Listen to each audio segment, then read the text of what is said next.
Finally, we're going to go into more detail on structured observation. We define structured observation as when there is a predetermined set of categories or activities or phenomenon that you're going to study.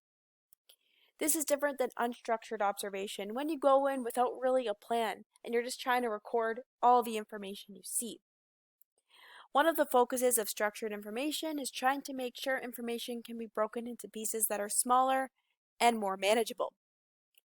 An example given in the textbook is about a master's student named Thomas Perks, and he's trying to see the impact of labels on consumption of chocolate bars. So you've probably seen that the labels on chocolate bars have a percent of your daily intake, like the percent of the sugars and fats, for example, that you should have per day. And in order to establish if looking at these labels does have an impact on the amount that people consume, Thomas decides that he's going to go into a car dealership and pretend he's waiting for his car when really he's observing the behavior of the people around him. He's going to put some candy bars into a jar for people who are waiting, whereas some of them have a label on it that has the proportions of your daily intake you're allowed, and others do not have a label. In order to minimize observer effects or biases, Thomas would keep a low profile and not really initiate conversations with people. If they did talk to him, he might comment back, but mostly he's there working on his laptop, trying to record what people are doing in relation to looking at the labels and eating the chocolate bars. So he would want to be able to record information that would enable him to categorize the characteristics of the people, the events, and their behavior in order to establish if there's any cause and effect relationship between the labels and if people are consuming the chocolate bars. So in order to help Thomas, you would have to consider a number of things when he creates what's called a coding scheme.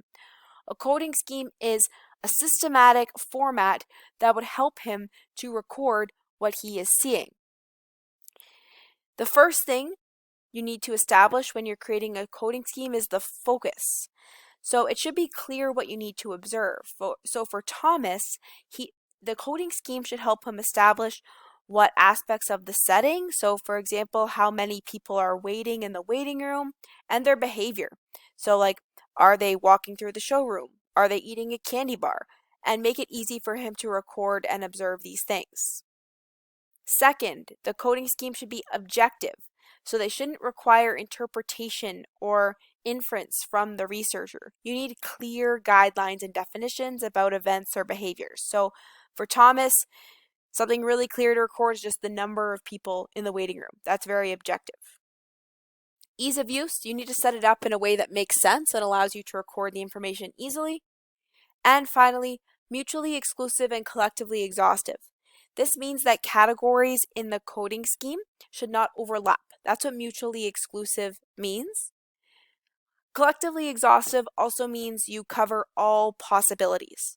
So as an example, you could have, let's say you're trying to record the color of car that the person is driving for Thomas's example. So while he's waiting in the car dealership, he wants to record the color of cars. If he only has a list like silver, red, and blue, that is not collectively exhaustive because it doesn't include all of the other colors of cars. Like if you have black or green or white.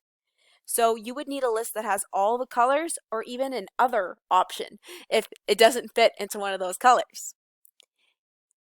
The coding scheme would not be mutually exclusive if you had two colors that were hard to distinguish between. Like, let's say you classified the two categories of colors as blue and navy. If you gave that to another researcher, they might not know how to tell apart blue and navy, and they might put a blue car in both categories because they think the two mean the same thing.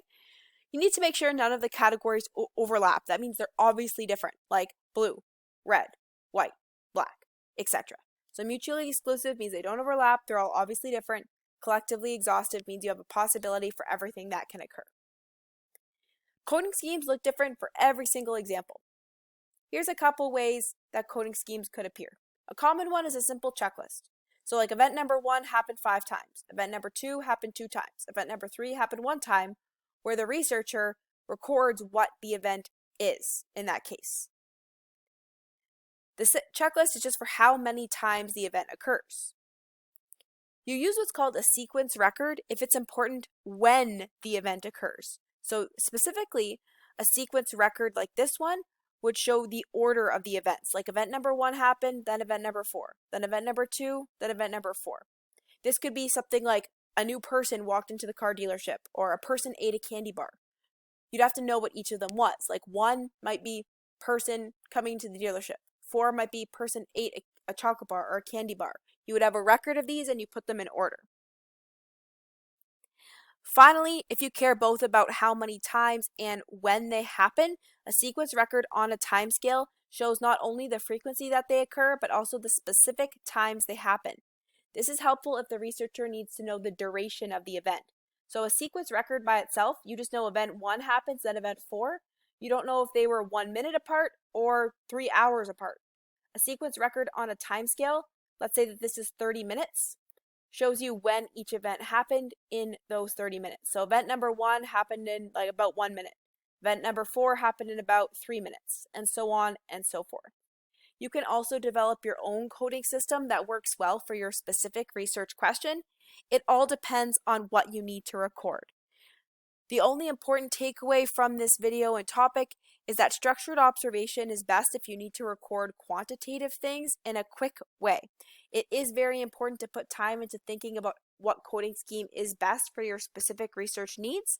So please go to the next page of the lesson where you will do some practice making your own coding scheme for the observation video that we started with and that example.